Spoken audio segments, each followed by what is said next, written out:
Okay. Okay, got it? Yeah.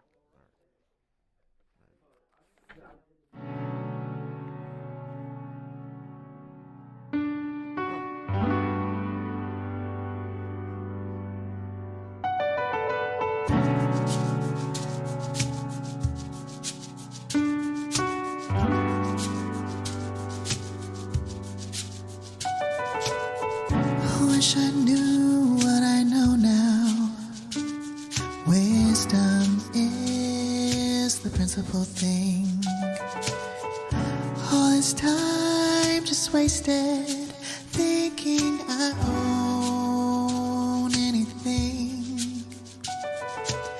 Humility clothes me from the top of my head, soles of my feet, yeah. Teach me, teach me, show me the way. Hide my face from the wickedness of this world, I pray. Take my hand, protect my heart, hide me in the shadow of your wing. Like a child, see purity in my eyes. Allow me to sit at your feet. Hear me, hear me.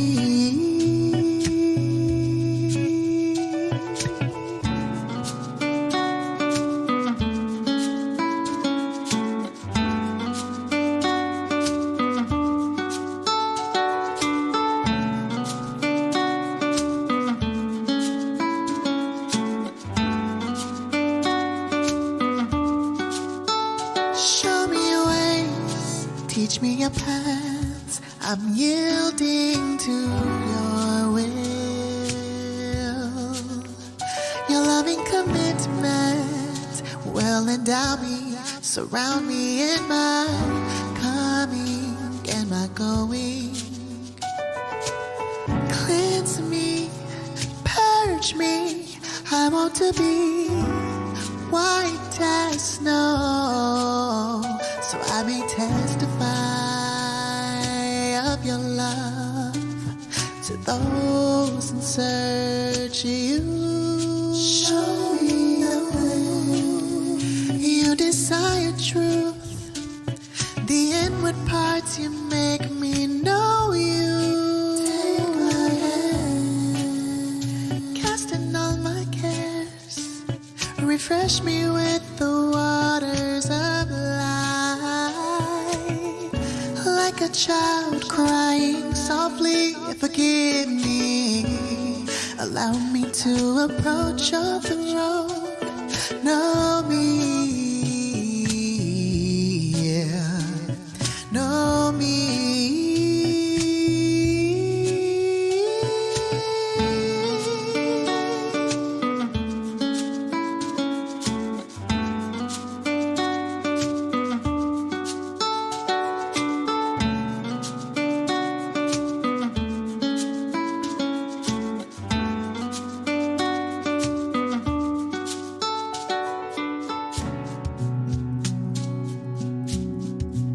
Have mercy upon me, O Elohim, according to your loving kindness. According unto the multitude of your tender mercies, blot out my transgressions. Wash me thoroughly from my iniquity, and cleanse me from my sin. For I acknowledge my transgressions, and my sin is ever before me. Against you, you only, have I sinned, and done this evil in your sight, that you might be justified when you speak, and be clear when you judge. Behold, I was shapen in iniquity, and in sin did my mother conceive me. Behold, you desire truth in the inward parts, and in the hidden part you shall make me to know wisdom. Purge me with hyssop, and I shall be clean. Wash me, and I shall be whiter than snow. Make me to hear joy and gladness, that the bones which you have broken may rejoice. Hide your face from my sins and blot out all mine iniquities. Create in me a clean heart, O Elohim, and renew a right spirit within me. Cast me not away from your presence, and take not your Holy Spirit from me. Restore unto me the joy of your salvation, and uphold me with your free spirit. Then will I teach transgressors your ways, and sinners shall be converted unto you. Deliver me from blood guiltiness, O Elohim, the Elohim of my salvation, and my tongue shall sing aloud of your righteousness. O Yahuwah, open up my lips, and my mouth shall show forth your praise. For you desire not sacrifice, else I would give it. You delight not in burnt offering. The sacrifices of Elohim are a broken spirit, a broken and a contrite heart. O Elohim, you will not despise. Do good in your good pleasure unto Zion. Build you the walls of Jerusalem. Then shall you be pleased with the sacrifices of righteousness, with burnt offering and whole burnt offering. Then shall they offer bullocks upon thine altar.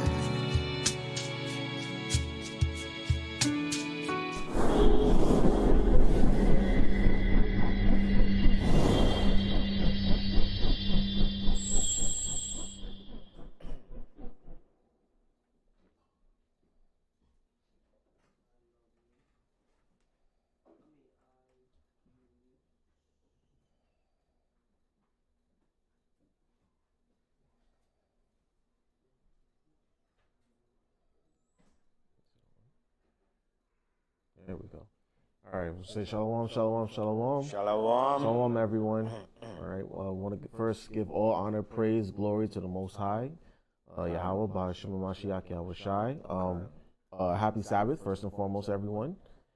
And happy first day of Hanukkah, or CHANUKKAH, right, as we say in the ancient Hebrew. Everybody knows what CHANUKKAH means? No? Nobody knows? It means dedication. Feast of dedication. Chag CHANUKKAH. You can write that down. CHANUKKAH. Right? CHANUKKAH. It means dedication.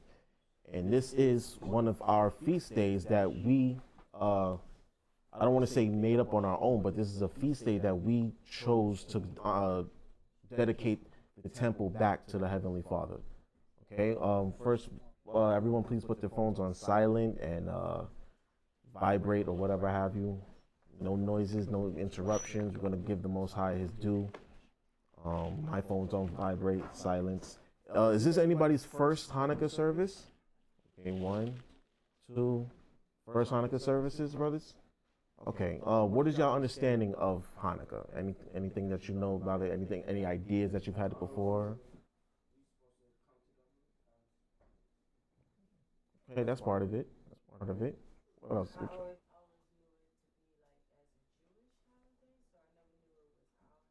Mm-hmm. Well, what did you learn about it before? Like, did they teach you what it meant or what it was about? Mm-hmm.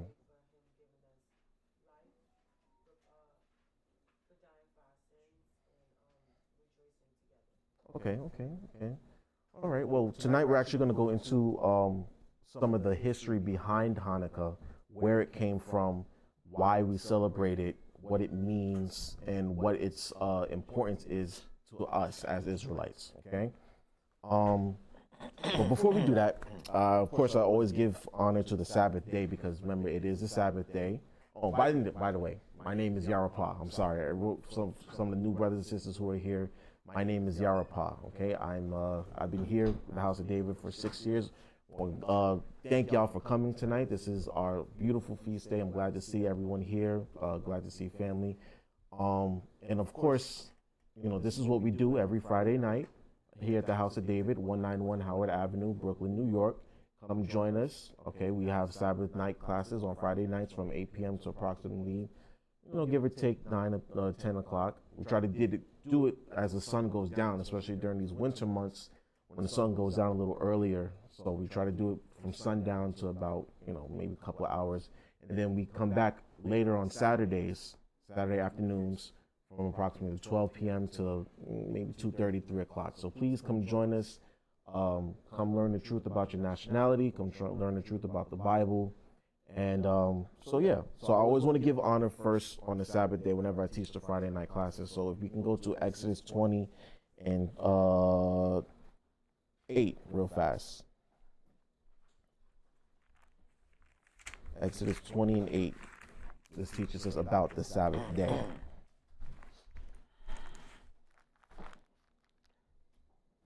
This is the book of Exodus chapter 20 verse 8.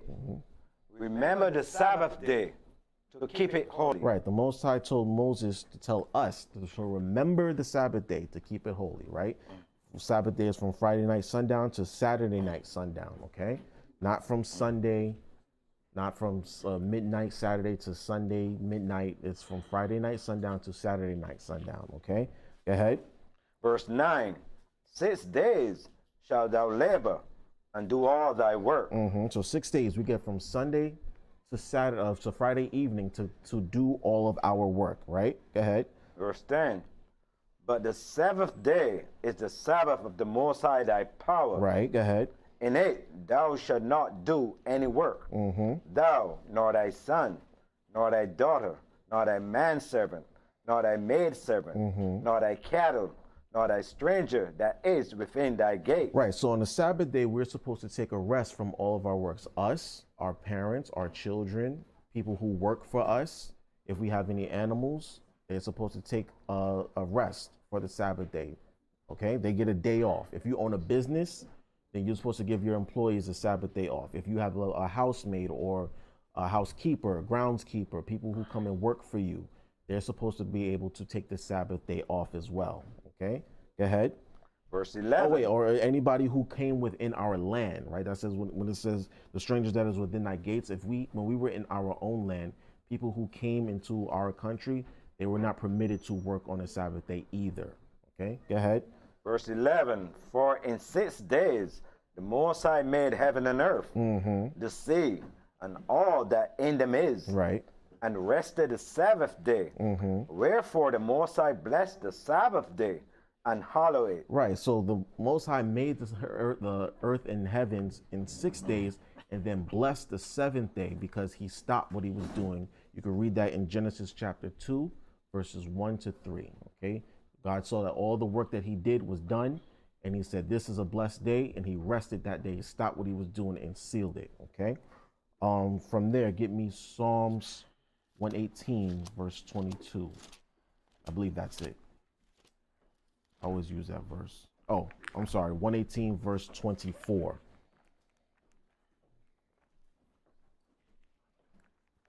This is the book of Psalms, chapter 118, verse 24. This is the day which the Most High have made.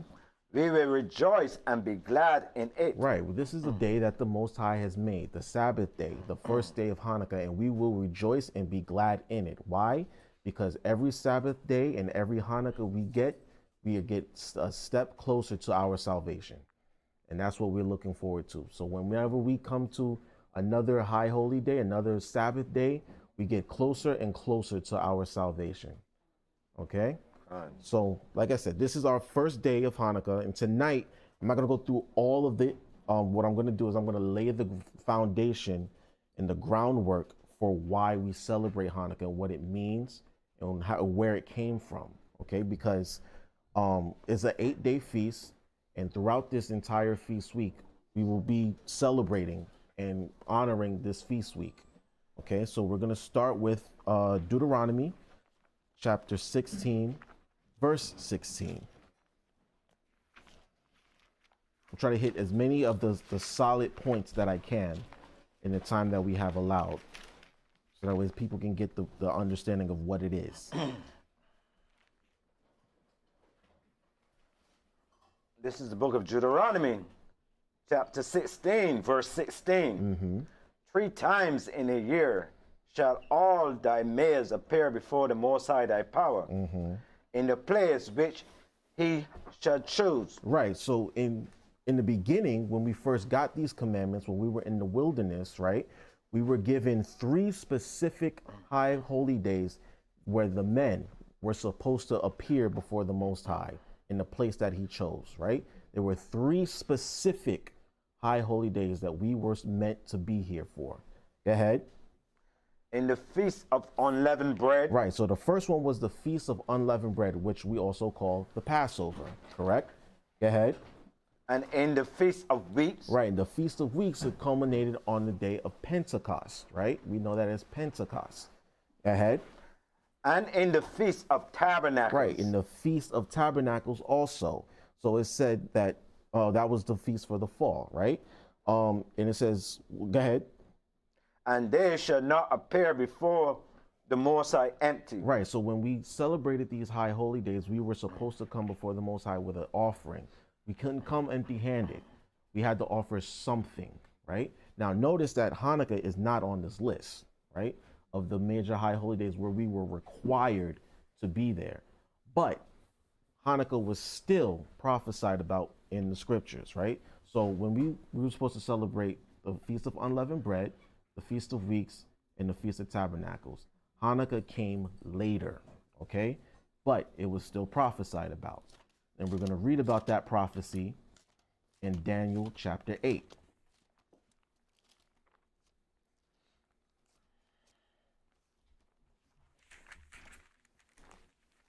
We're going to read Daniel chapter 8, verses 1 to 14.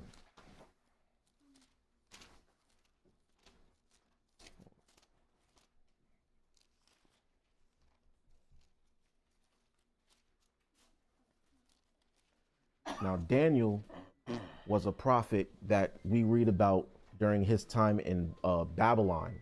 He was taken to Babylon during the captivity, and he was still receiving visions.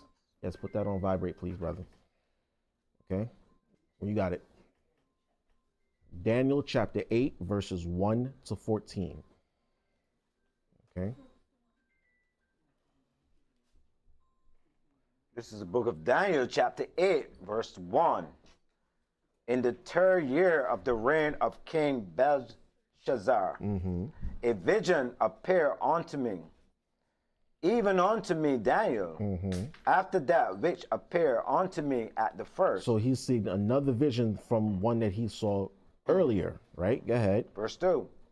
And I saw in a vision, and it came to pass when I saw that I was at Shushan in the palace, which is in the province of Elam. Right, so he was over there in the land of the Elamites, right? He was in captivity. Go ahead. And I saw in a vision, and I was by the river of Ulai. Right, go ahead. Verse 3. Then I lifted up my eyes and saw, and behold, there stood before the river a ram, which had 2 horns. Right, he saw a ram or a bull, a ram with 2 horns. Go ahead. And the 2 horns were high. Right, they were very high on his head. Right, go ahead. But one was higher than the other. Right, one was higher than the other. Go ahead. And the higher came up last. Right, so he's seeing this animal with horns on his head, but one was higher than the other. Right, what it was going to go into what it means. Go ahead. Verse 4. I saw the ram pushing westward and northward and southward, so that no beast might stand before him. Right. Neither was there any that could deliver out of his hand. Right, so this is a vision that Daniel's seeing of a ram that's pushing and extending its reach, and no one can stop him. Right? Go ahead. But he did according to his will, and became great. Right, he did what he wanted. No one could stand before him. Right, go ahead. Verse 5. And as I was considering, behold, an he-goat, right, came from the west on the face of the whole earth. Right, a male goat appeared out of nowhere and came upon the face of the whole earth, right? And touched not the ground. Right, it was like he was floating, like he was levitating. Go ahead. And the goat had a notable horn between his eyes. Right, had a horn in between his eyes. Right, go ahead. Verse 6. And he came to the ram that had 2 horns, which I had seen standing before the river, Right. and run unto him in the fury of his power. So imagine this goat just came up out of nowhere and took the ram head on and boom rushed him. Go ahead. Verse 7, and I saw him come close unto the ram, and he was moved with choler,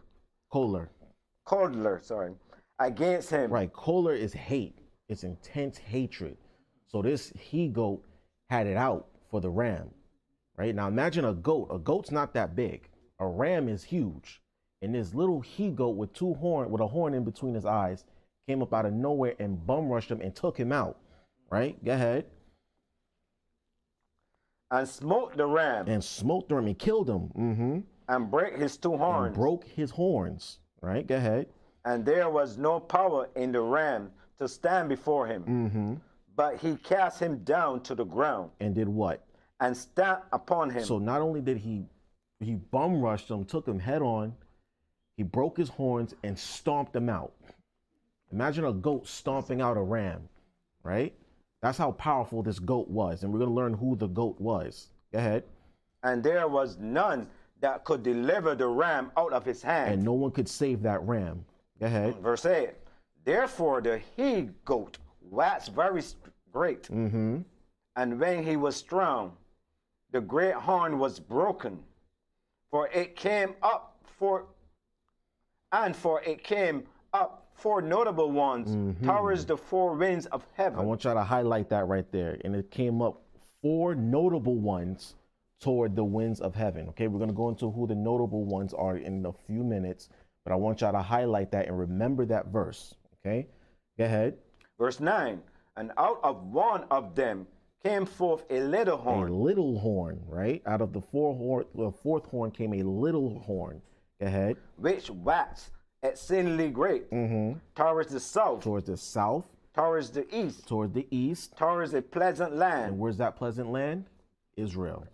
All right. That pleasant land is Israel. So they had that 4th little horn had its eyes set on our land. Okay. Keep that in mind.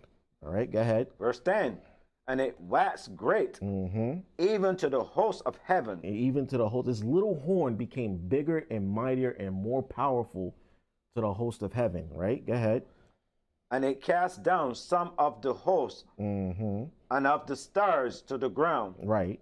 And stamped upon them. Right. So this horn, this little horn from this he-goat started to get even stronger to the point where they started to take down even mightier men, right? And started messing around with the host of heaven. We're going to get into that also. All right, go ahead. Verse 11. Yea, he magnified himself even to the prince of the host. And by him the daily sacrifice was taken away. And the place of his sanctuary was cast down. Now I want y'all to highlight that also, okay, or underline it. Do what you got to do. It says, by him the daily sacrifice was taken away, and the place of his sanctuary was cast down. All right, go ahead. Verse 12. And an host was given him against the daily sacrifice by reason of transgression. By reason of transgression, meaning sin. Go ahead. And it cast down the truth to the ground. Right. And it practiced and prospered. Right. So it says, and a host was given him against the daily sacrifice by reason of transgression. Meaning basically he sold his soul to get his power and to able to stop everything that was righteous in the earth, namely us, namely what we were doing in the world. Right. Go ahead. Verse 13. Then I heard one saint speaking, and another saint said unto that certain saint, which spake, how long shall be the vision concerning the daily sacrifice? Right. It says, so one saint was saying to another, how long will this vision last, or how long till it be? Right. Go ahead. And the transgression of desolation. Transgression of desolation. Right. Go ahead. To give both the sanctuary and the host to be trodden on the foot. They're saying, so they're wondering how long will this take place? Like, when is this going to happen? That the sanctuary will be in the host to be trodden underfoot. Right? Go ahead. Verse 14. And he said unto me, unto 2,300 days. Then shall the sanctuary be cleansed. Right, so I want y'all to highlight the 14th verse also, because that's the prophecy of Hanukkah right there.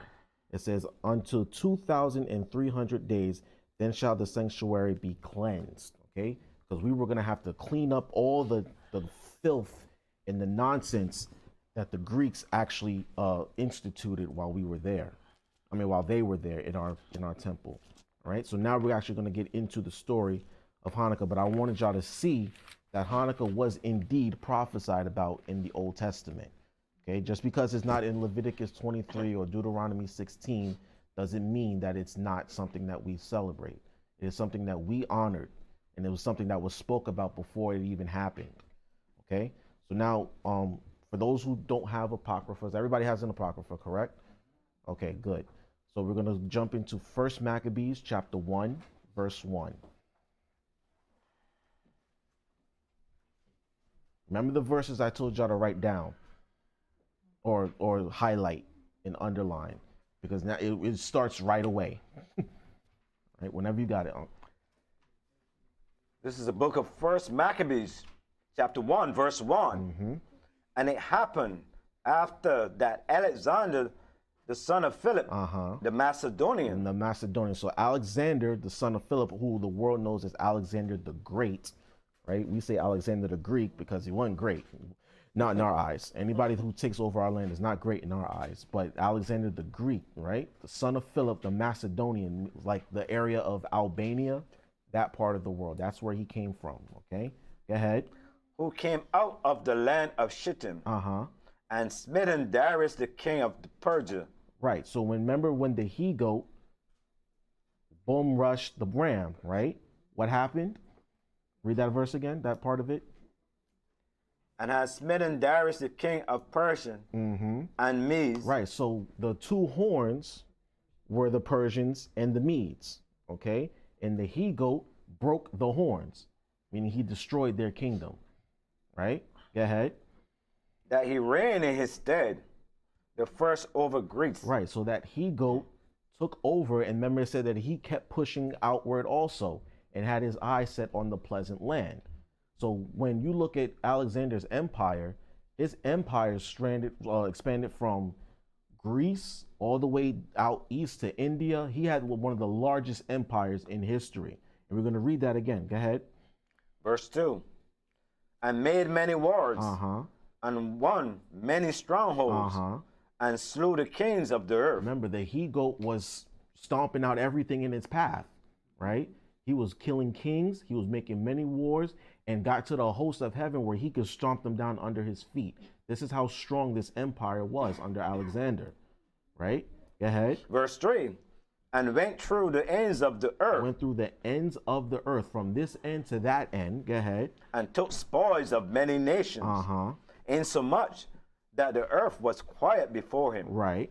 Whereupon he was exalted, and his heart was lifted up. Remember the characteristics of that he-goat. We go back to Daniel 8 real fast. That he-goat was getting very hubris. So he had a lot of hubris going on, right? It said, verse 10, it said, and it waxed great even to the host of heaven, and cast down some of the hosts and the stars to the ground, and stomped on them, right? That's how mighty and give me some word. He was very, the he-goat was going, he was getting there. He was up there. And Alexander had a lot of cockiness to him. He had a lot of pride, I should say. He was a very prideful man, as you can see. Go ahead. Verse 4. And he gathered a mighty strong host, and ruled over countries, right, and nations and kings, who became tributaries unto him. Right, so all these countries that he took over, they started paying tribute to him, right? Go ahead. Verse 5. And after these things, he fell sick and perceived that he should die. Right, because Alexander actually died very young. He was only 33 when he died, right? Everybody in here except me is probably older than that, right? He only lived to be 33 years old. Yahushua lived to be 33 years old. So just imagine. And he only reigned for about, what, 12 years, it says? Right. So just imagine in a short amount of time, he got a lot done. and conquered many nations. Most people won't even see that in their lifetime, but he did it in a short amount of time. That's why he got the name Alexander the Great. Right? Go ahead. Verse 6. Wherefore he called his servants such as were honorable and had been brought up with him from his youth, and parted his kingdom among them while he yet alive. Right. So while he was alive, before he passed away, he was able to part his kingdom up, right? And the 4 kingdoms that we read about, or the 4 generals that we learn about, the 4 horns, if you will. All right. So I want you to write this down. Okay. So the 4 generals, and I believe Ash has gone over this in some of his steward classes, but just for reiteration purposes, right? The first one is antagonist, right? I'm gonna spell that out for you. Antigonus, right? Antagonist or antagonist, right? And he ruled the Macedon part of the kingdom, which was where Alexander was from, Macedonia, which was like Eastern Europe, Iran, that area, that part of the world, right? Then you have Ptolemy, right? Ptolemy, Ptolemy, right? Ptolemy. And he ruled Egypt, right? That's where they got the name Ptolemy in Egypt from. Okay, he ruled that part of the world. Then you have Cassander, right? Cassander, Cassander, Cassander, right? And Cassander, hold on, I had it written down, but make sure I get it right. Say what? The Hellespont. Point. Where's that at? Greece. Okay, so that part of Western Europe. Okay, right. Perfect. And then you had Seleucus. All right, Seleucus, Seleucus.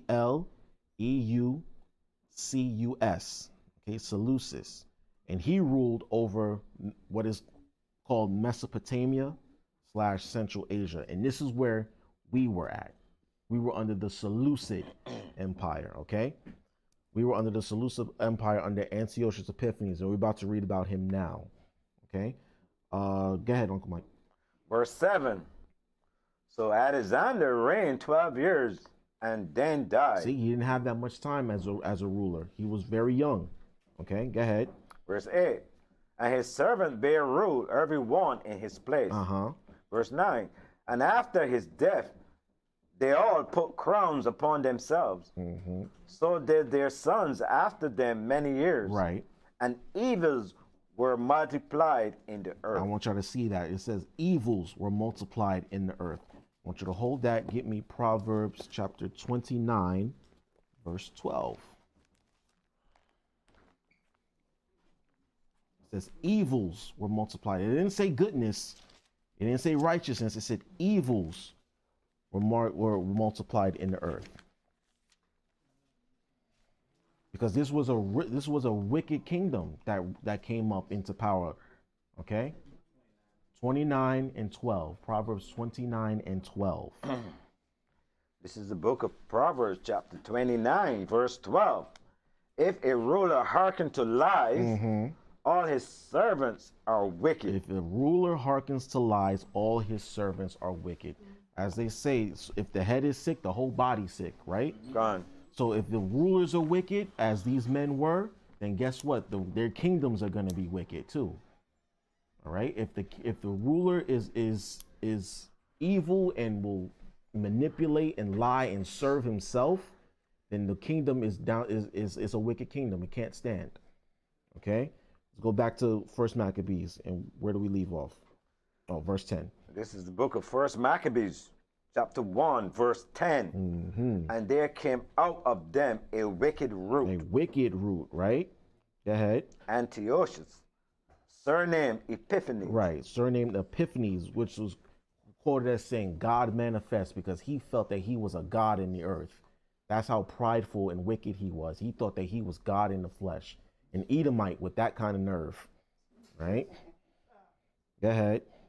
Son of Antiochus, the king, who had been an hostage at Rome. Right. So Antiochus that surnamed Epiphanes was Antiochus the Fourth. Okay, Antiochus the Fourth. You can write that down. His father was obviously Antiochus the Third, who was a hostage in Rome, right?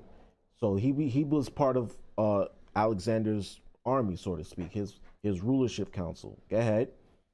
And he reigned in the 137th year of the kingdom of the Greeks. Right. So the Greek Empire lasted a very long time, Basically started from the 300 BC. Okay. Whenever someone asks you when did white supremacy start, it started with the Greeks. Okay. They were the harbingers of white supremacy. You ever heard people say that the Greeks are the cradle of civilization, as if they were the ones who started math and science and, you know, philosophy, and they're the ones who started all of this? No. Okay. It started way after everybody else. They're late to the party, if you will. That's right. Okay. Go ahead. Verse 11. In those days went there out of Israel wicked men. Now, you know, wherever their wickedness is, we are surely to follow, unfortunately. Okay. Go ahead. Who persuaded many, saying, let us go and make a covenant with the heathen that are round about us. Right. For since we departed from them, we have had much sorrow. Now, we know that this is us because every time things are going wrong in the world, we want to join around with the heathen and say, listen, ever since we've left them, things have gotten so much worse for us. We can't get it together, so we might as well join them, right? Hold that. Get me Psalms 106, verse 35. Yeah, 106 and 35.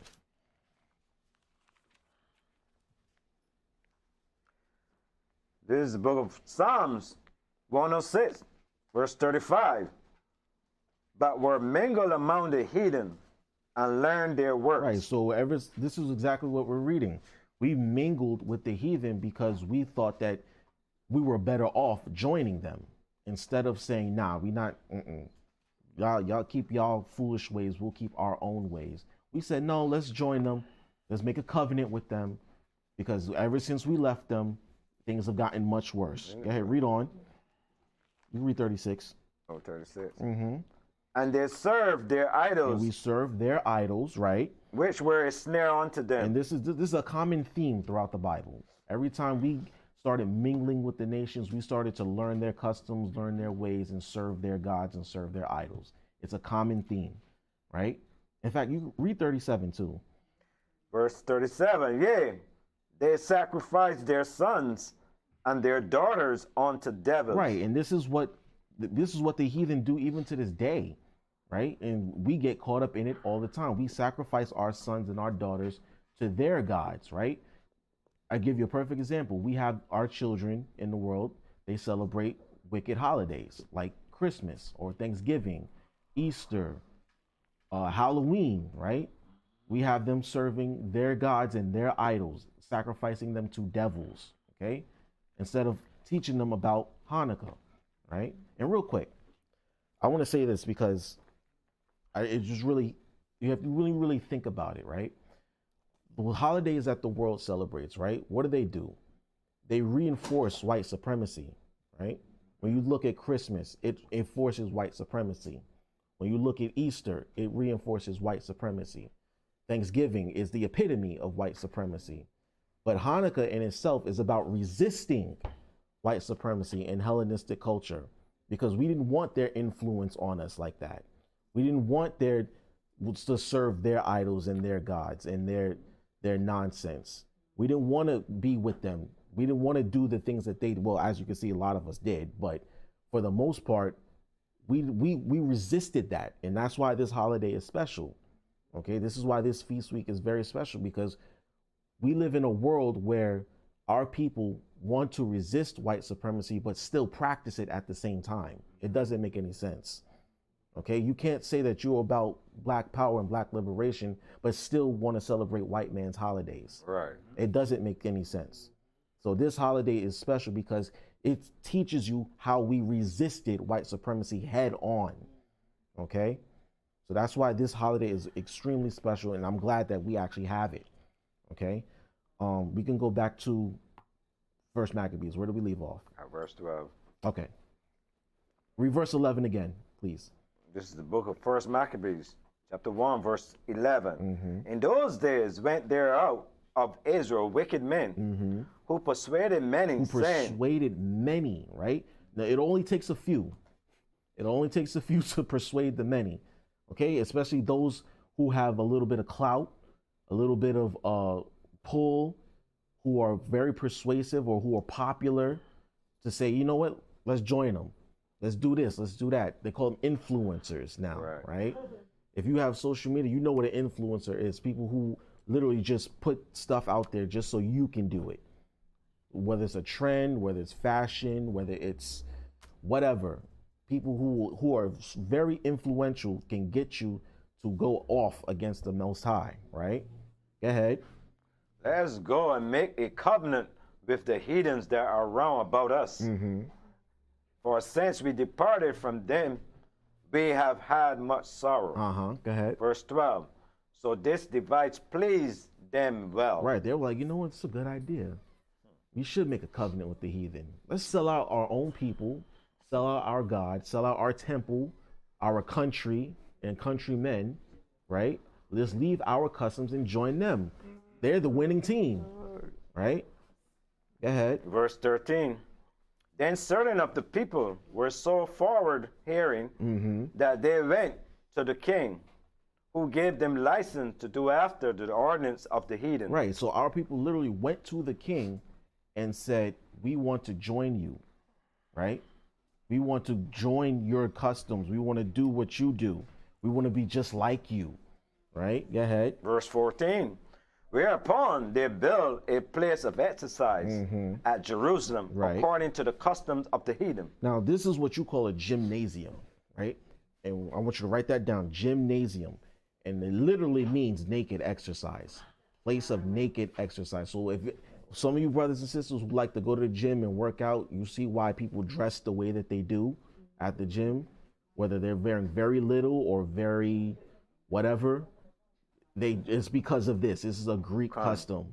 Okay, they were literally butt naked in these areas, lifting weights and whatnot. Okay, this is why athletes dress the way that they dress, right? Why they have uniforms the way that their uniforms are, right? Wrestlers, they don't wear anything. They basically wear nothing when they fight, right? All because of this, right? Read that again. Verse 14. Whereupon they built a place of exercise at Jerusalem, according to the customs of the heathen. According to the customs of the heathen. Now, we did it like they did. We had our own customs when it came to exercise and fitness and overall good health. But the way that they did it was very vulgar and very pervasive. Okay, when you see a person's nakedness, it's enticing. Right? Whether you see a woman's nakedness or the other way around, it's very enticing. So that's how they did it. Remember, they were full of debauchery and evil and lewdness, right? Because of this is how they did these things. Have you ever seen like ancient Greek statues? How do they show them? Naked, muscular, right? Say that again? Right. That's what they were into, right? So when you look at, even if you look at ancient sculptures of some of our biblical figures, right? Like if you go on Wikipedia right now and you search King David, they have a picture of a statue of David and he's half naked. It's madness, right? Madness because of this. All because of verses 11 through 14. Because we wanted to join them when it came to this. Okay, go ahead. Verse 15, and made themselves uncircumcised, and forsook the holy covenant, right, and joined themselves to the heathen, and were sold to the mischief, to do mischief. Sold to do mischief, meaning we sold ourselves out. Okay, we sold ourselves out. All right, go ahead. Verse 16, now when the kingdom was established before Antiochus, he thought to reign over Egypt, right, that he might have the dominion of 2 realms. So now Antiochus started to get greedy. Okay, go ahead. Verse 17. Wherefore he entered into Egypt with a great multitude, with chariots and elephants and horsemen, and a great navy. And you know, we were all up in that army. You know, he recruited all of our sellout people who wanted to join him. You know, he sent us off to war, to die, to expand his kingdom, right? Go ahead. Verse 18. And made war against Ptolemy, king of Egypt. And Ptolemy was afraid of him and fled. And many were wounded to death. Right, so Ptolemy punked out. He said, I don't want to fight him, right? His army's too strong. Go ahead. Verse 19. Thus they got the strong cities in the land of Egypt, and he took the spoils thereof. Go ahead. Verse 20. And after that Antiochus had smitten Egypt, he returned again in the 143rd year, and went up against Israel and Jerusalem with a great multitude. With a great multitude. So remember when I said earlier, it said the he-goat had his eyes set on the pleasant land, right? Everybody paying attention? Okay. It said the he-goat had his eyes set on the pleasant land. So it says when in the 143rd year, he went up against Israel and Jerusalem with a great multitude, right? This is where he comes for us now. Go ahead. Verse 21. And entered proudly into the sanctuary. Right, here we go. And took away the golden altar and the candlestick of light. Right, that candlestick light was the giant menorah that we had in the temple, right? Go ahead. And all the vessels thereof. Right, and all the vessels, the holy vessels, the cups, the wash pots, the showbread, all those other things. Go ahead. And the table of the showbread, and the pouring vessels, and the vase, and the censers of gold. Right, where we had the incense that we would burn. Go ahead. And the veil. Right. And the crowns, and the golden ornaments. Everything. That were before the temple. Right, go ahead. All which he had pulled off. So he went into our temple, took all our, I don't want to say artifacts, but all of our material, everything that we held to keep the temple running, he took all of that with him. He ransacked the temple, just like the Babylonians did. Babylonians did the same thing. Okay, go ahead. Verse 23. He took also the silver and the gold and the precious vessels. Also he took the hidden treasures which he found. Right, so all of our hidden treasures, he took all that too. Go ahead. Verse 24. And when he had taken all away, he went into his own land, having made a great massacre, and spoke very proudly. Right, so remember that little horn started to expand and reach the stars of heaven and stomped on it. So he took all of our stuff and kept it moving, right? And went back in his own land with our stuff in it, right? Go ahead. Verse 25. Therefore, there was a great mourning in Israel. Is there a problem? Yeah, keep going. In every place where there were. Verse 26. So that the princes and the elders mourned, the virgins and the young men were made feeble, and the beauty of women was changed. Right. So once we caught wind of this, that's when Israel went into mourning. All right. Once we saw that our land was desecrated, our temple was ransacked, and it was empty, and it was turned over, looked like somebody robbed the place. Right. You ever walk? Well, I don't. Hopefully, this has never happened to any of you, but sometimes when you see people come home and they see that their house has been ransacked and robbed, it's devastating. Okay. So just imagine we walk into here and all of our stuff is gone. Somebody just turned all the tables over, stolen the computer, took where's the menorah at? Oh, it's over there. Took everything, right? We would be like, dang, like they really got us. We got, right? That's how we were feeling. Okay. Jump down to verse 40. Yeah, start at verse 40. No, I'm sorry, 39. Book of 1 Maccabees, chapter 1, verse 39. Her sanctuary was laid waste like a wilderness. Her feasts were turned into mourning. Actually, you know what? I'm sorry, Mike. Go to verse 30. I want to read verse 30 to 32. Then we're going to jump down to 39. This is the book of 1 Maccabees, chapter 1, verse 30. Yeah, because it's going to drive the point home a little bit. And spake peaceably words unto them, but all was deceit. Because when you read verse 29, it says that the king sent people to collect tribute from us, collect taxes from us, but now they were being deceitful about it. Okay, just like Esau does. He sends in his representatives, and then he comes later with his foolish people, and that's when they really tell us what's going on. Go ahead.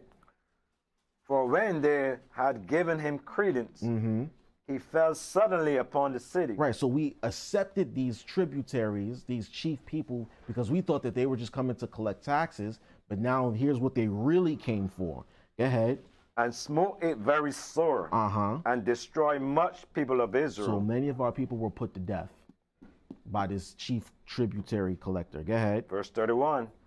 And when he had taken the spoils of the city, he set it on fire. He set the city of Jerusalem on fire. Okay? Jerusalem was literally hot at the moment. Okay? Go ahead. And pulled down the houses and the walls thereof on every side. On every side. So he just completely set the city ablaze. Came to collect taxes. Said he was coming to collect taxes, but literally just put us all to death and burned the city down. All right? Go ahead. Verse 32. But the women and children took their captive and possessed the cattle. Of course. They took our women and our children captive. All right? Now we could jump down to 40. Yes. First Maccabees chapter 1 verse 40. As had been her glory, so was her dishonor increased. Right. Go ahead. And her excellency was turned into mourning. Right. So we saw what was going on and we went into a state of mourning. Right. Go ahead. Verse 41. Moreover, King Antiochus wrote to his whole kingdom that all should be one people. All should be one people. Here comes your one world order. Right. What does it encompass? Go ahead. Verse 42. And every one shall leave his laws. So all the heathens agree according to the commandment of the king. Right. So Antiochus puts out a decree that we all should be, like, we should be all one human race, that as we hear it today. There's no race, but there's the human race, right? We hear that all the time. It's the same rhetoric. And it's coming from the same people. Only Edomites say stuff like this. Okay? Seriously, because you have some of us who believe this, but it mainly comes from them. They were the ones pushing this. Why? Because Esau has no heritage. Right? He has no inheritance either. Right. All the nations have their portion. Israel has their portion, but Esau, what does he have? He has a legacy of what? Destruction and death and murder and pillaging, right? There's nothing left for him. So he wants everybody else's portion, okay? So that's why he's writing this. Because literally, how do you conquer the known world, right? All these kingdoms, and then you come around and say, we should all be one people. We're all one race.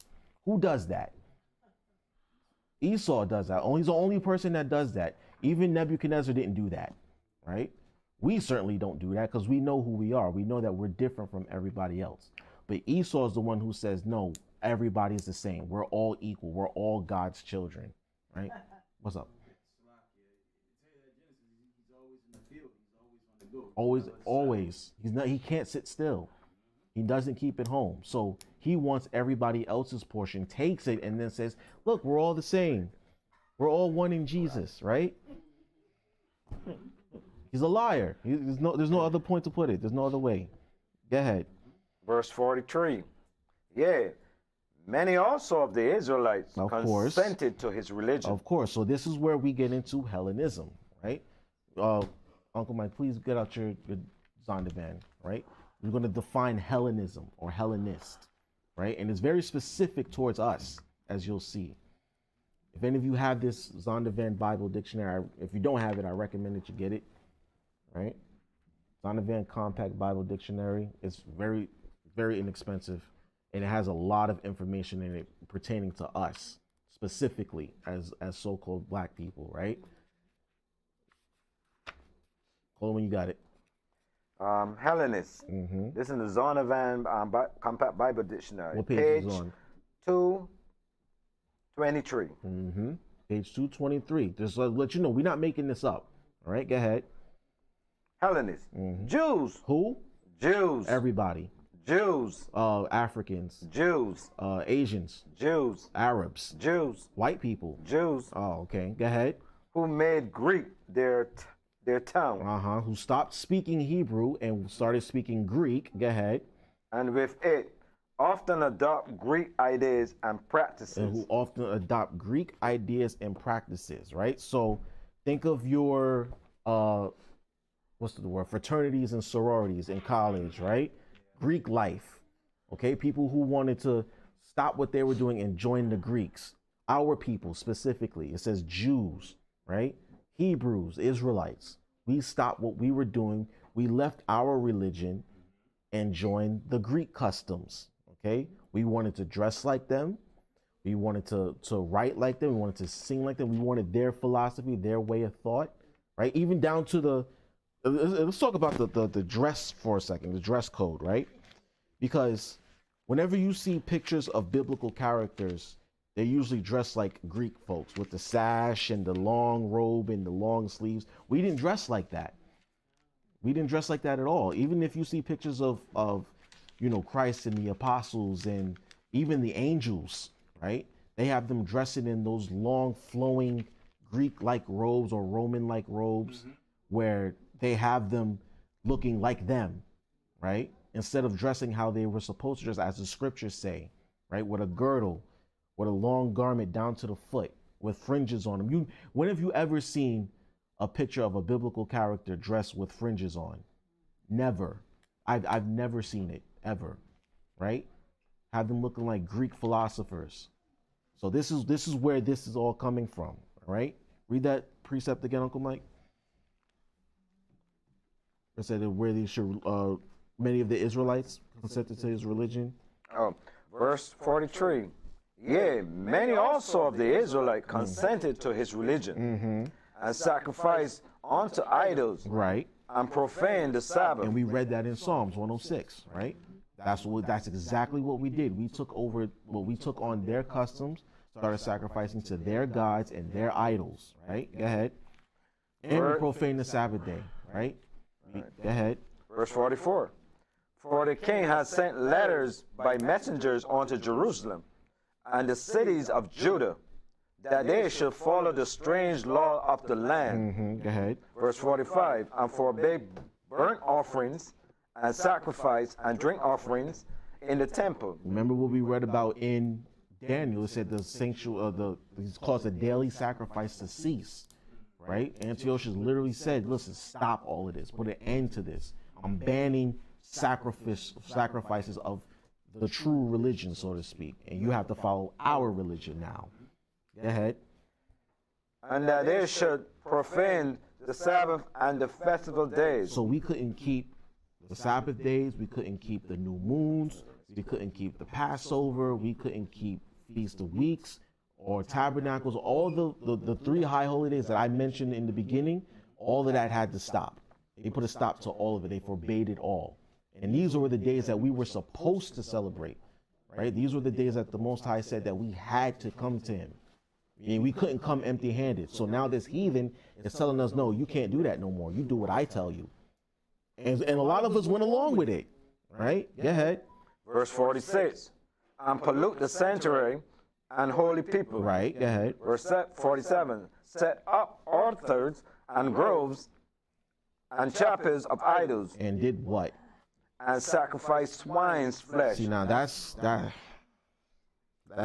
is entirely disrespectful, especially with what just went on last week or a couple weeks ago. We're reading about it right here in the scriptures. I love my brothers, but there's no. Go ahead, brother. I don't want to think that, but it's possible. It's very possible. So there was a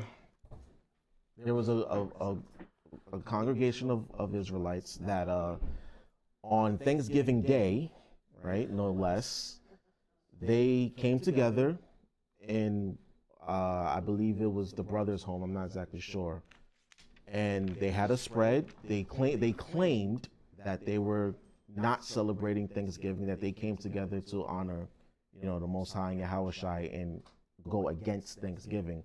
But when they went over the spread of, what was on the menu, the sister had made roasted pork. Okay. Yeah, there was a giant pan of roasted pork, and they tried to justify it when they got called out on it. The brother tried to justify it and say that I mean, I didn't even watch his rebuttal, but I know he tried to justify it by saying that there was that Leviticus saying that you can't, when it says that you can't eat, it means you can't sacrifice it or something like that. It's madness. Right. There's no defending it. There's no defense for what he did, for what those brothers and sisters did. And all we can do for them is just pray that they repent, right? So pray that they repent and come out of that, because there's no help for that. Sure, sis.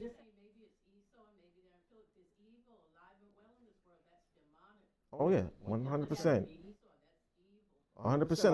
Like you're reading, we consented to this evil, right? They were the harbingers of it, but we went along right with it, so that makes us just as guilty, right? Now those brothers, they know. If they call themselves Hebrews, they call themselves Israelites, they're supposed to know swine's flesh is an abomination. There's no other way around it.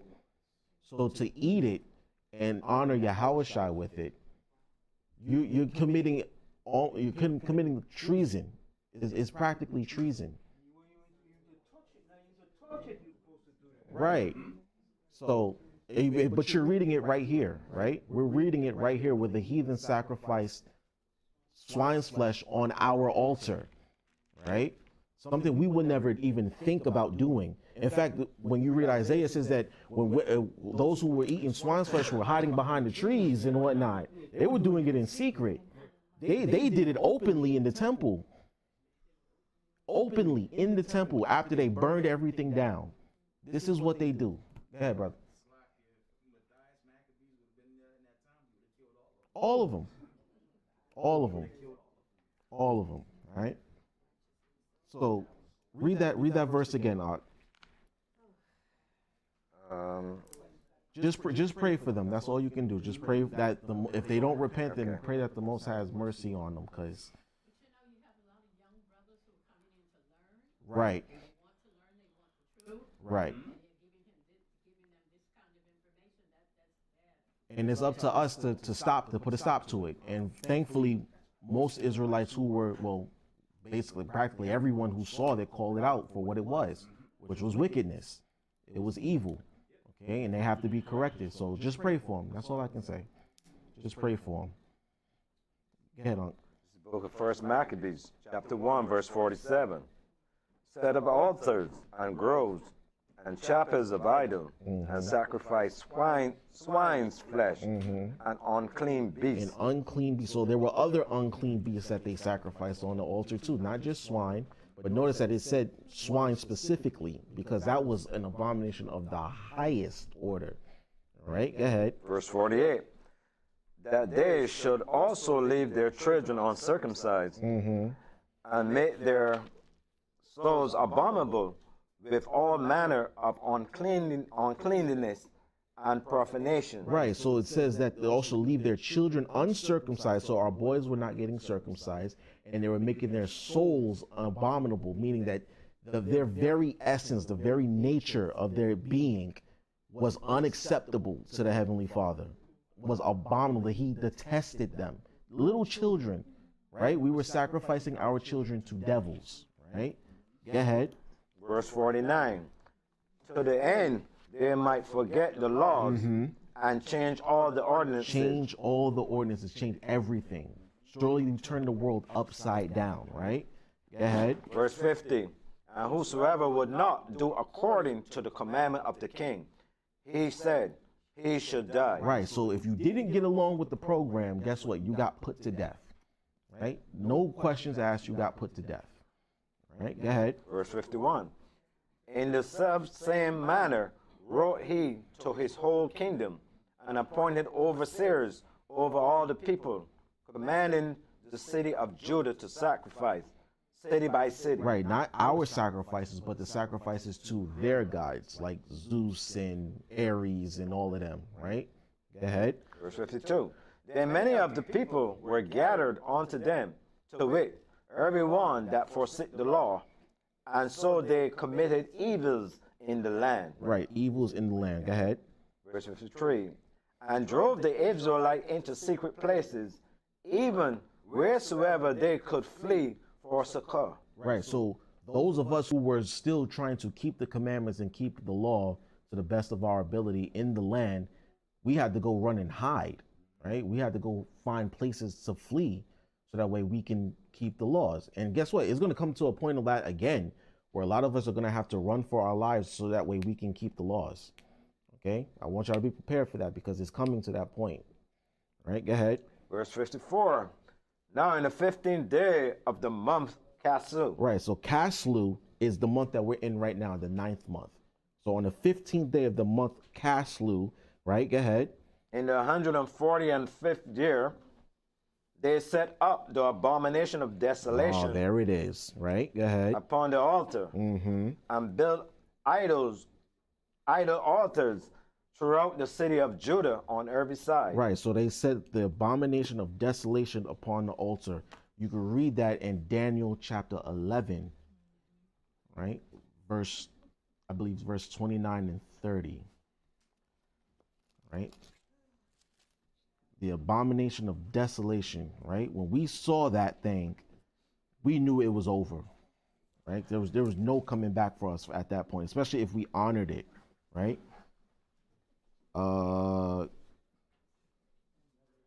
11:30 and 31. Slakia. Verses, you can read Daniel chapter 11, verses 30 and 31. Okay? Write that down and read it later on your own time. Okay? Yeah, we're going back to Maccabees. All right?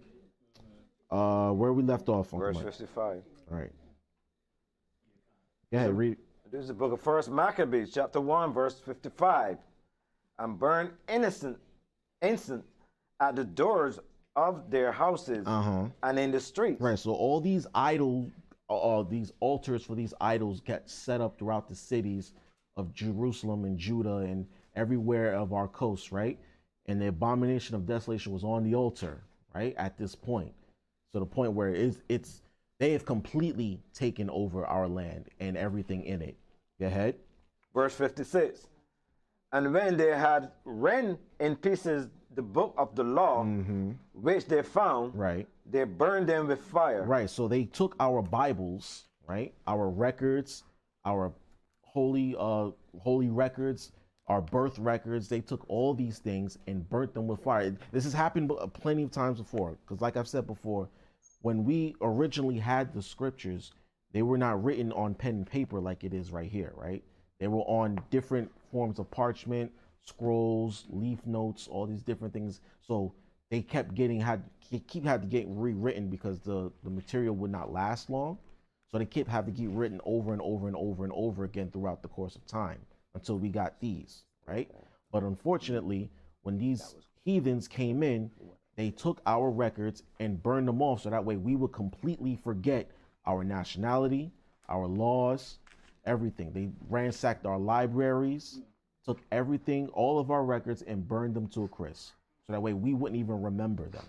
Right. Go ahead. Verse 57. And wheresoever was found with any, wheresoever was found with any the books of the testament, or if any consented to the law, the king's commandment was that they should put him to death. Right. So there was a point where if you got caught with a Bible, you got put to death, right? The Bible was banned in its own land, essentially, or even across his entire kingdom. If you got caught with this book, you got put to death. Okay, go ahead. Verse 58. Thus did they, by their authority, unto the Israelites every month, to as many as were found in the cities. Many is found in the city. Go ahead. Verse 59. Now the 5th and 20th day of the month, they did sacrifice upon the idol's altar, which was upon the altar of God Most High. Right, so that's tonight. So tonight they did that. They sacrificed an altar on the idol altar, which was on top of our altar. Right. Right? Go ahead. Verse 60. At which time, according to the commandment, they put to death certain women that has caused their children to be circumcised. So all of our women, our sisters, our mothers, who were still trying to do the right thing by the Heavenly Father, if they found that they were circumcising their children, they killed them too. Right? So the sisters weren't safe. The women were not safe. Right? Remember in Deuteronomy 28, it said that they didn't regard the young, the old, the woman, the child. They didn't care. They came in and destroyed everything and everybody. All right, go ahead. Hold on. And did what to our babies? Read verse 61.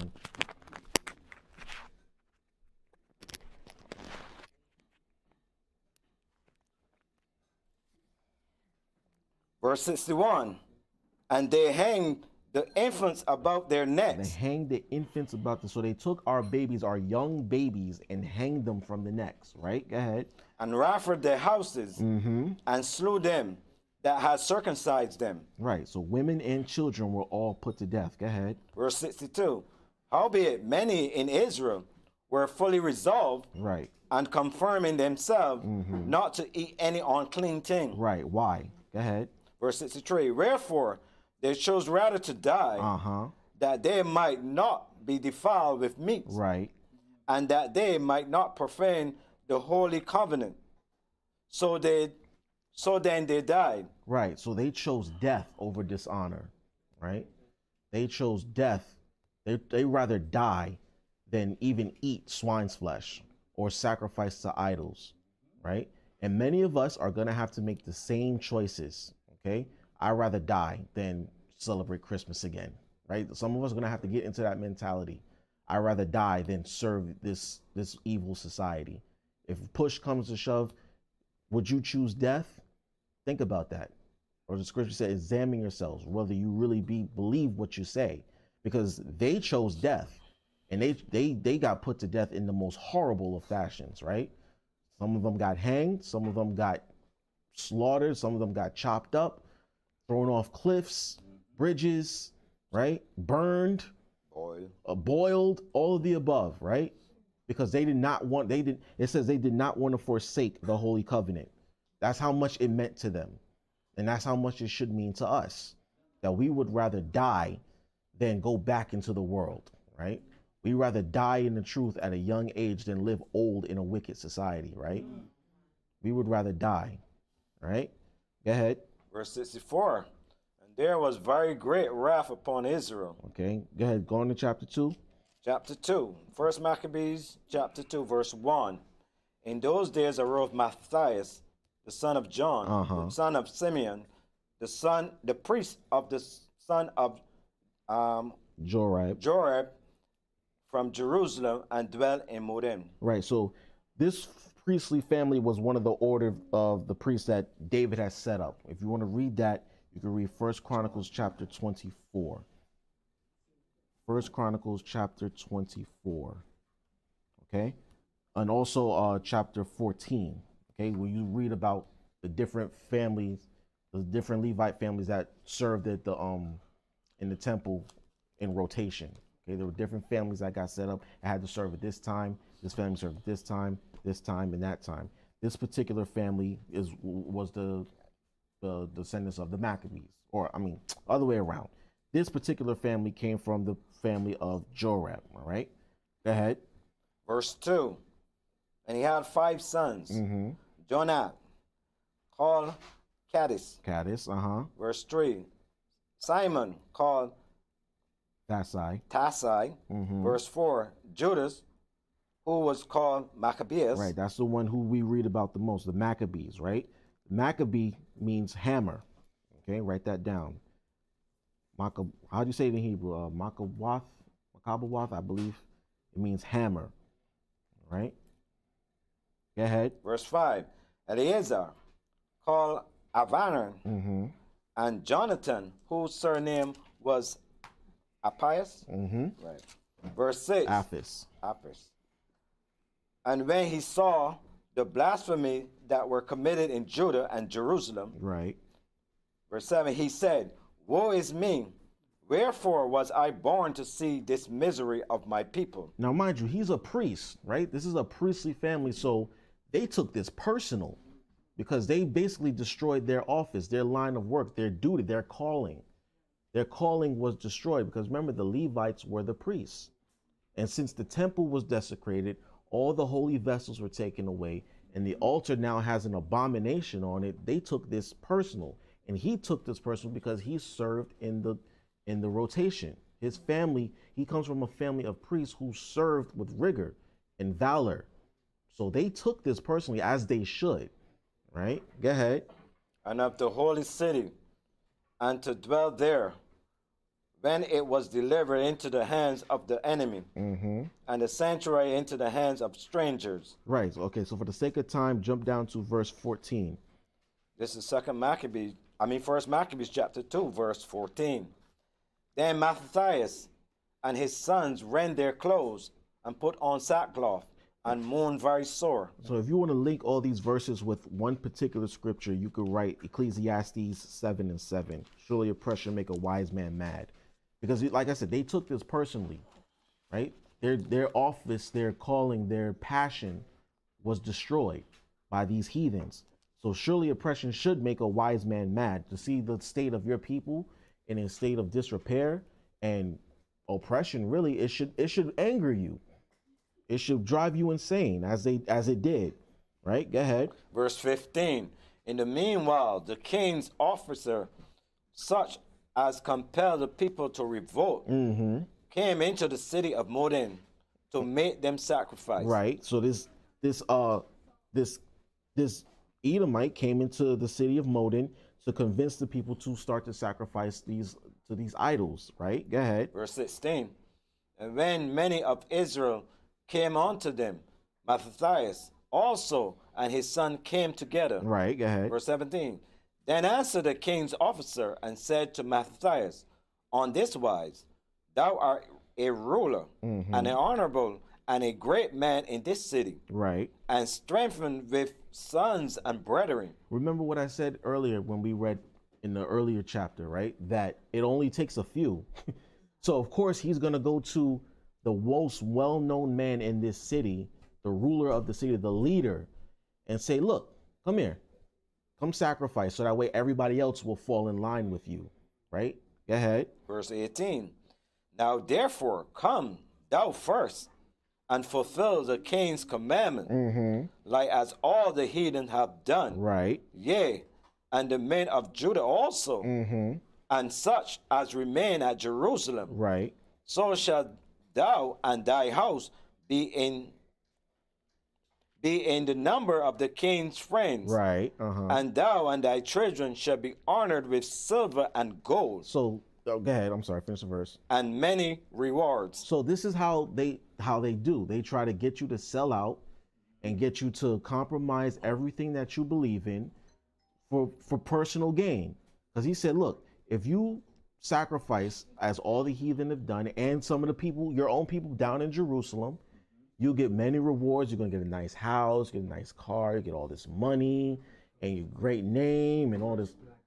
Right, you'll be the first black man. Listen, you'll be in league with the heathen, with the king, and he's going to take care of you and this, that, and the third.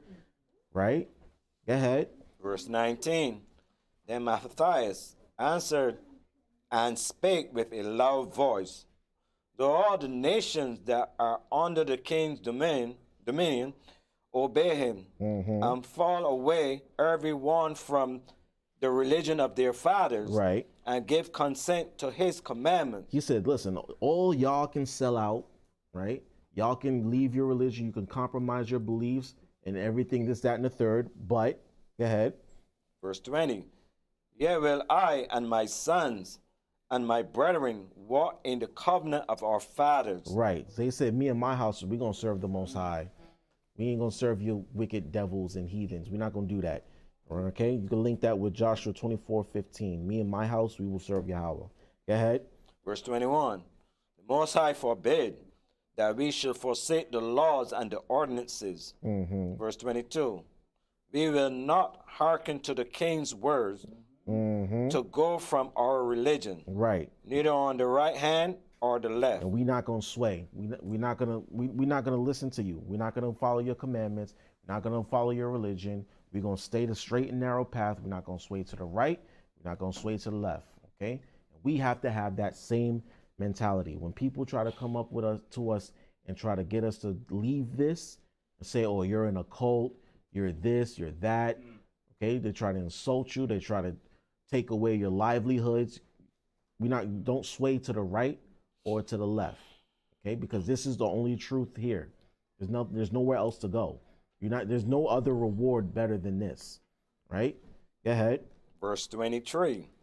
Now when he had left speaking these words, there came one of the Jews in the sight of all to sacrifice on the altar, Of course. which was at Moden. Of course. There's always one. There's always one. Okay, go ahead. According to the king's commandment. Right. You could tell a group of 5 people, right? Listen, pork is bad for you. You shouldn't eat it. It's not good for your body. It's not good for your spirit. It's just not. You could list reason A through Z why you shouldn't do it. And there's always going to be like, man, I'm still eating my ham sandwich. Leave me alone. There's always one. I still want to eat pork if I want to. So there's always one that'll come up and just undo everything that you just said. Right? Go ahead. Verse 24. Which thing when Matthias saw, he was inflamed with zeal. Right. He was incensed. He was riled up. Go ahead. And his reins trembled. Neither could he forbear to show his anger according to judgment. Right. Wherefore he ran and slew him upon the altar. Killed that nigga on sight. Okay. Killed him on sight, as he should have. Okay. I just told this man, we're not going to follow you. And then here you come and do it anyway. No, you have to die now. You have to die. There you go. It's gotta be the same spirit. It's gotta be. It has to be. There's no other way, because it always does. But at the same time, it's like, I just told this man, I'm the ruler of this town. I just literally said, we're not going to follow you. I literally just said it, and here you come with your nonsense and your foolishness. You have to die now. You're the weak link. You have to go. All right. Where are we at? 25. Go ahead. Verse 25. Also the king's commissioner, who compelled men to sacrifice, he killed at that time. And the altar he pulled down. So he killed the king's messenger too. Not only did he kill the Israelite that was about to sacrifice, he killed the messenger too, and probably sent the head back to Antiochus and said, here's your messenger. Don't try me. All right. Go ahead. Verse 26. Thus dealt he zealously for the law of the Most High. Right. And it just goes to show you there is righteous killings, right? There's a righteous killing. There's a way. Remember, the scripture says, do not commit murder, right? But when we committed evil and wickedness, then we had to put certain people to death. There was just no other way to come back from it, right? This was one of those times, okay? And this was a righteous thing that he did. He killed this man and his messenger. This is a righteous killing, okay? Go ahead. Like as Phineas did unto Zambri, the son of Salem. Salem. Verse 27. And Matthias cried throughout the city with a loud voice, saying, whosoever is zealous of the law. Real quick, wasn't Phineas the brother that killed that the other Israelite who was sleeping with the Hamite in the tent? The spirit in Moses' time, in the wilderness. Yes, another righteous killing. Okay. You can read that in Numbers 25 verses 6 to 8. Okay, write that down. Numbers 25 verses 6 to 8. Brother was sleeping with a heathen, and he snuck into the tent and killed him with a spear, both of them at the same time. Righteous killings, right? Go ahead, Unc. Verse 27 again. And Matthias cried throughout the city with a loud voice, saying, Whosoever is zealous of the law and remaineth the covenant, let him follow me. Right. So after he did all this, he said, listen, whoever wants to join up, follow me. Now, you know, a lot of us were like, listen, he just killed 2 people in broad daylight like that. I'm following him. Slakia, I'm following that man. Okay? Go ahead. Verse 28. So he and his sons fled into the mountains and left all that ever they had in the city. Right. So they went into the mountains and basically started to plan the whatchamacallit. Okay? Now, of course, again, for the sake of time, we're going to jump ahead to chapter. Should we just go to chapter 4? 4, yeah. Okay, yes. Time's sake. Yes. Chapter 4. First Maccabees, chapter 4. Okay. Well, first read chapter 3, verse 43. I want you to read down to verse 49. Because this is when they actually got into the temple and saw what they had done.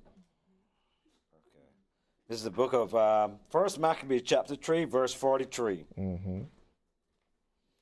They said one to another, let us restore the decayed estate of our people, and let us fight for our people and the sanctuary. So you see now, remember, these are Levite priests, right? They're in a position of power. Now, I want you to notice the mindset that they were in. They said, look, our people are in a bad estate. We have to fight for our people and our sanctuary. They didn't serve themselves, okay? They didn't say, look, we here, it is what it is, okay? They said, no, we're going to fight for our people and our sanctuary, right? Go ahead. Verse 44.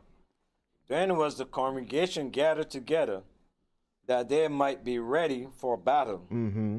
And that they might pray, right, and ask mercy and compassion. So before they did anything, right, they prayed and asked for mercy and compassion. So they went to the Most High first, right? Go ahead. Verse 45. They didn't do anything on their own accord. They didn't just say, listen, we just gonna do what we do and wing it. No, they said we're going to seek the Most High's guidance, his counsel, and his mercy first. Go ahead. Verse 45. Now Jerusalem lay void as a wilderness. Mm-hmm. There was none of her children that went in or out. The sanctuary also was trodden down, and aliens kept the stronghold. Aliens kept the stronghold. So Jerusalem was trodden down of the Gentiles, so to speak. Go ahead. The heathen had their habitation in that place, and joy was taken from Jacob, and the pipe with the harp ceased. Right. So the heathen had overtaken Jerusalem to that point. Go ahead. Verse 46. Wherefore the Israelites assembled themselves together and came to Maspah over against Jerusalem. For in Maspah was the place where they prayed aforetime in Israel. Right. Go ahead. Verse 47. Then they fasted that day and put on sackcloth and ashes upon their heads. Right. And rent their clothes. Verse 48. And lay open the book of the law. Right. Wherein the heathen has sought to paint the likeness of their images. Right. That's what I wanted to get to. So this is how Christ became white, so to speak. Okay. The Caesar Borgia. Exactly. That's how he came about. Okay. Because the heathen, when they got hold of our records, okay, they opened the book of the law, said, no, we're going to paint our images. That's why Jesus is white. That's why the angels are white. God is white. All the apostles and the prophets and the forefathers, they're all white because of this right here. Once they got a hold of it, they said no. It's called iconoclasm. Okay? Write that down. Iconoclasm. I-C-O, right? I-C-O-N-O-C-L-A-S-M. Iconoclasm. Okay, it's destroying of religious pictures and artifacts. Okay, specifically. All right, and if any of you could get your hands on that book, Russian Icons, it shows it crystal clear how they took all the pictures of the religious figures that we read about and painted them white, and you can still see that they have black fingertips because they can't get that deep into it. Okay, but you can see literally how they changed the colors of these people white. Go ahead, brother. $1,000. Yeah, because of us, because they saw that we're trying to get it now, and there's too much into it. There's too much in it because they know about it now. Okay, where do we leave off? 49. Read 49 and 50, and then we're gonna jump into verse 4, chapter 4. Okay. This is the book of First Maccabees chapter 3, verse 49. Mm-hmm. They brought also the priest's garments and the first fruits and the tithes. So see, they started to reinstitute some of the commandments that we were taught, right? The priest's garments and the first fruits and tithes, right? Go ahead. And the Nazarites, they stirred up, who had accomplished their days. Right, so the Nazarite vow, we all know about the Nazarite vow. Those who had completed the vow, they were brought into the fold. They were recruited. Okay, so let's jump into chapter 4, and I think we're going to start at verse... 38. Yeah, let's go there. 38 to the end? No. Yes. 38 Yes. to the end. Yes. This is the book of First Maccabees, chapter 4, verse 38. And when they saw the sanctuary desolate, and the altar profane, and the gates burned up, and shrubs growing in the courts as in a forest. Right, so the temple had become overgrown at this point. All the plants started to grow out of its place where it looked like it was in a forest, right? And everything else in it was basically desolate and profane, like it says. Go ahead. Or in one of the mountains. It looked like the wilderness. Like, you ever seen like an ancient ruin, so to speak? It looked like that. That's what they did to our temple. Okay, go ahead. Yeah, the priest's chamber pulled down. Verse 39. They rent their clothes and made great lamentation, and cast ashes upon their heads. Right. Verse 40. And fell down flat to the ground upon their faces, and blew an alarm with the trumpet. Right. And cried towards heaven. Verse 41. Then Judas appointed certain men to fight against those that were in the fortress until he had cleansed the sanctuary. He said, look, you guys go fight, we'll clean up the sanctuary. Go ahead. Verse 42. So he chose priests of blameless conversation, such as had pleasure in the law. Right, so he didn't just choose any old priest, anybody who could just serve in the office. No, he chose priests of blameless reputation, right? Someone who couldn't be compromised, someone who wasn't going to sell out, someone who wasn't going to give up, right? He said, no, look, we're going to choose these particular men that are going to help us clean the sanctuary. Go ahead. Verse 43, who cleansed the sanctuary and bear out the defiled stones into an unclean place. Unto an unclean place, right? So they took all they destroyed that altar of the idol, the abomination of desolation, took all that unclean stuff out of the sanctuary and put it somewhere else where other unclean places, other unclean things go. Go ahead. Verse 44.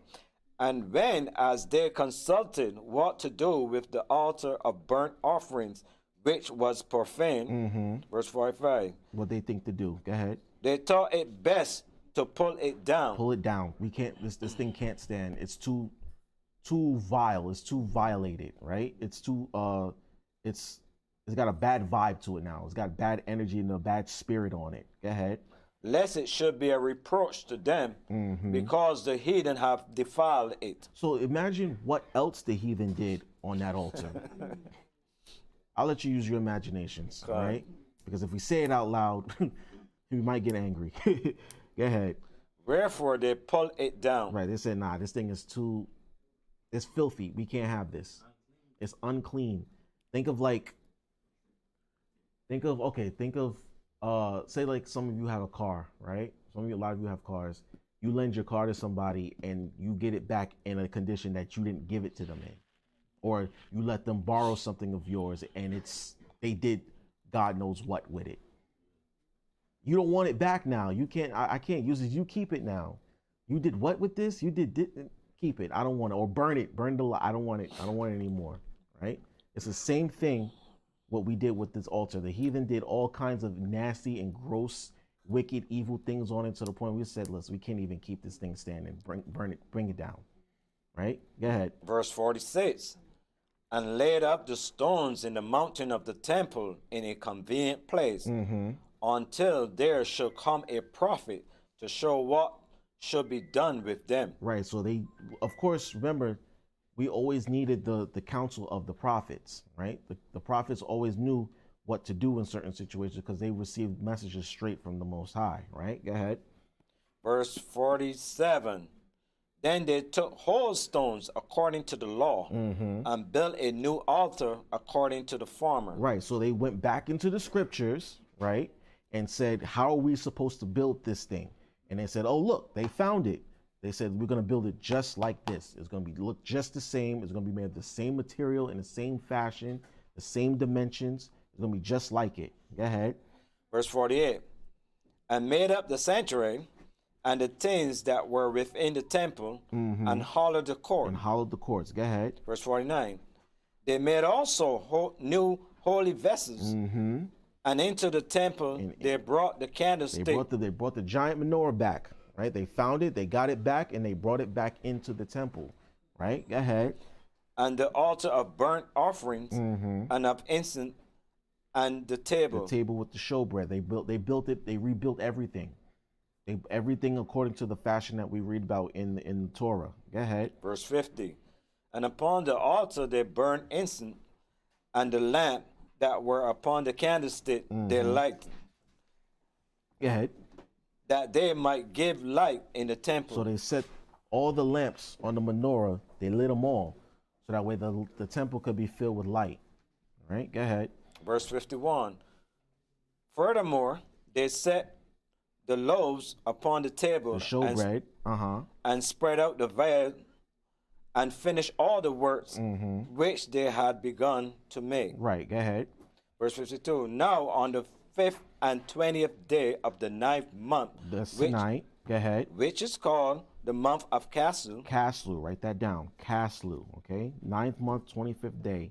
Caslu, that's tonight. Go ahead.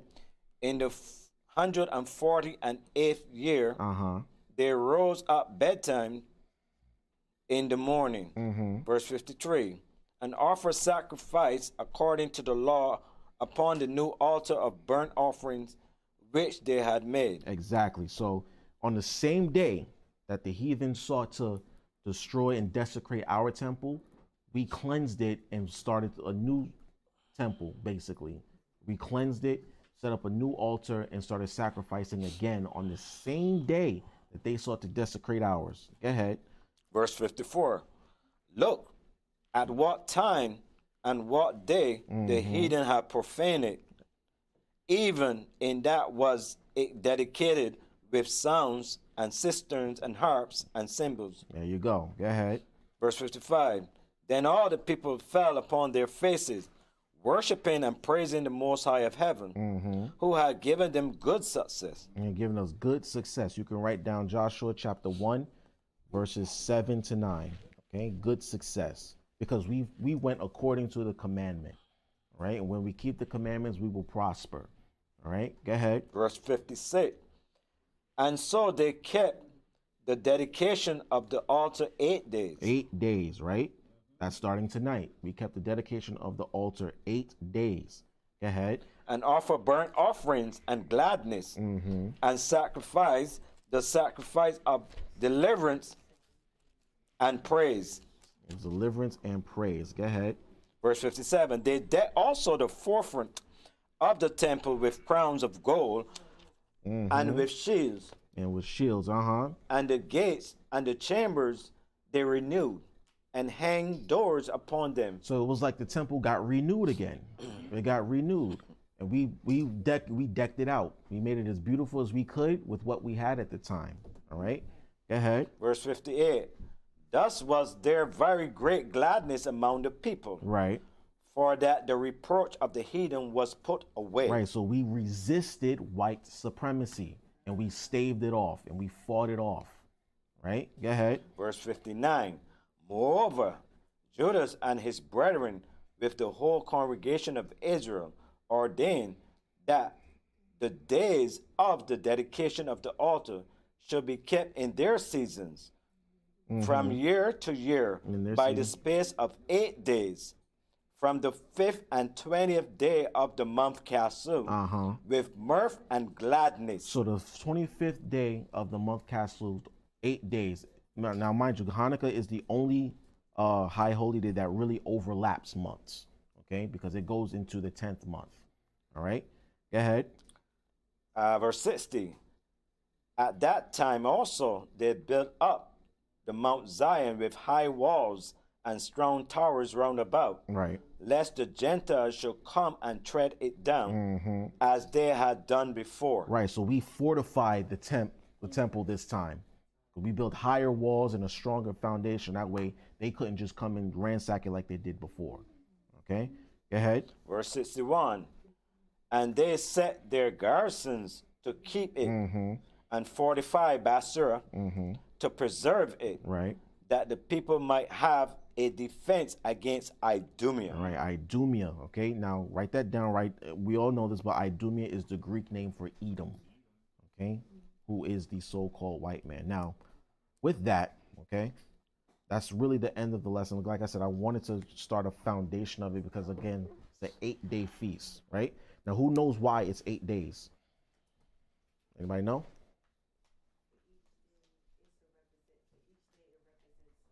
What is? Not quite, but I like how you're thinking. What you think, Gabara? Exactly. Okay, I'm gonna get that real fast. Get me 2 Maccabees, chapter 10, verse 5. Reads 5 to 8. The Feast of Tabernacles. And who knows why? You know why, Gabara? No, I know you know. You've been here too long. Anybody else know why they modeled it after the Feast of Tabernacles? Well, first we're gonna read why, and we're gonna read them doing so, and then I'm gonna explain why. Okay, go ahead. This is the book. 2 Maccabees chapter 10, verses 5 to 8. Okay? This is the book of 2 Maccabees, chapter 10, verse 5. Now upon the self-same day, now upon the same day that the strangers profaned the temple, on the very same day it was cleansed again. Right, we just read that in 1 Maccabees. On the same day that they profaned the temple, we cleansed it. Okay, 7 years later. Go ahead.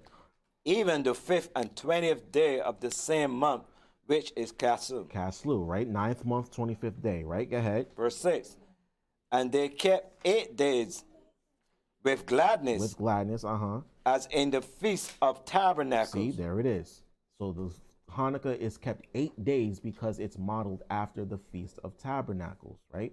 I know the so-called Jews, they try to say that, oh, the candle was lit for 8 days with one. No, it's because it's modeled after the Feast of Tabernacles, okay? Which is in which month?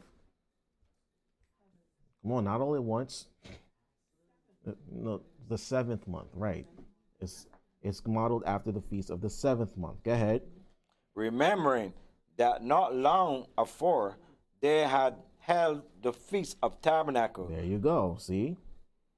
Go ahead. When as they wandered in the mountains and dens like beasts. See, not just before, not too long before that, they kept the Feast of Tabernacles in the wilderness. Remember, they couldn't keep it in Jerusalem because Jerusalem was desolate and it was under heathen control.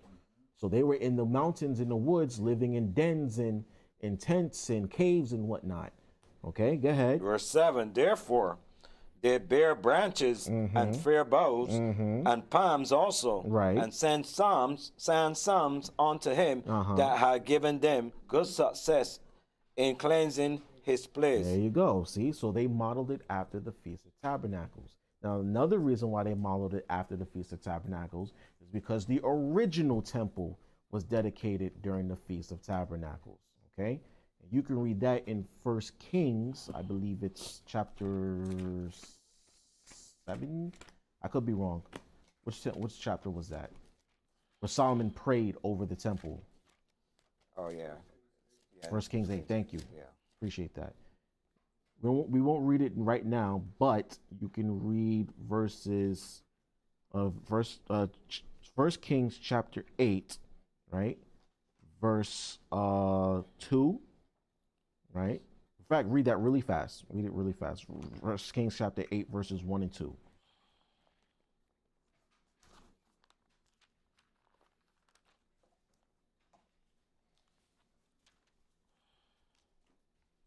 This is the book of First Kings, chapter 8, verse 1.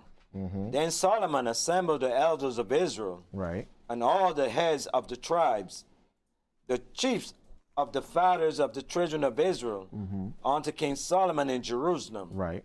that they might bring up the ark of the covenant of the Most High out of the city of David, which is Zion. Right. Now that was a big deal. We had the Ark of the Covenant was probably our most holy artifact, right? Okay, so bringing it to the temple and placing it in the temple was a big deal. We finished the temple, and now we just have to finish it by bringing in the Ark of the Covenant. Go ahead. Verse 2.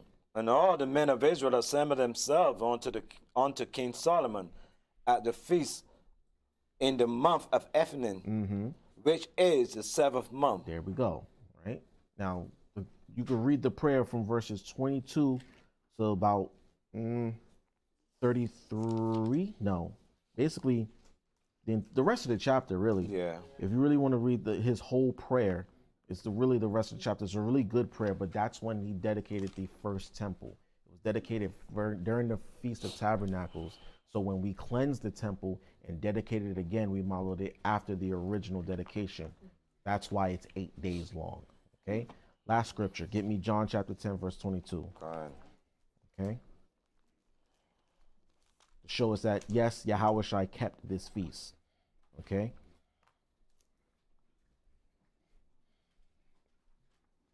This is the book of John, chapter 10, verse 22.